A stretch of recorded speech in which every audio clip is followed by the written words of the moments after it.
মাদককে না বলুন, খেলাধুলায় বাড়ে বল, মাদক ছেড়ে মাঠে চল। এই স্লোগানকে সামনে রেখে পঞ্চম বার্ষিকী ভাই ভাই ক্রিকেট টুর্নামেন্ট 2025 ও নির্বাচনী প্রচারণা অনুষ্ঠিত হয়। 21 নভেম্বর রোজ শুক্রবার রাত 9টায় 2500 কালীবাড়ি সংলগ্ন মোল্লাপাড়া মাঠে এ টুর্নামেন্টের আয়োজন করা হয়।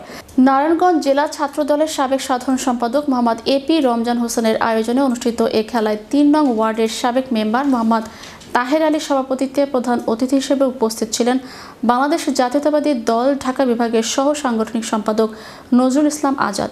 খেলার উদ্বোধক হিসেবে উপস্থিত ছিলেন 2500 উপজেলা যুবদলের সদস্য সচিব মোহাম্মদ খোরশেদ আলম। বিশেষ অতিথি হিসেবে উপস্থিত ছিলেন সারা বাংলা ম্যারাথন চ্যাম্পিয়ন ও নরসিংদী জেলা ছাত্রদলের অন্যতম ছাত্রনেতা সাব্বির ভূঁইয়া সহ অন্যান্য নেতৃবৃন্দ। তারা সবাই মাঠে উপস্থিত থেকে খেলাটি উপভোগ করেন। টুর্নামেন্টে অংশ নেয় নরসিংদী একাদশ বনাম 2500 একাদশ।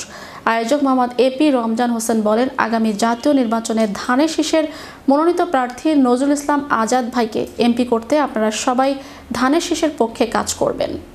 যেহেতু এত আত্মত্যাগের বিনিময়ে আমরা একটা স্বাধীন সার্বভৌমত্ব পেয়েছি, তরুণদের উদ্দেশ্যে বলবো, আমি ক্ষুদ্র একজন ছাত্রনেতা, ক্ষুদ্র একজন ব্যক্তি, দীর্ঘ 10টি বছর ফেরারি ছিলাম, প্রায় 12টির বেশি ওয়ারেন্টের আসামি ছিল।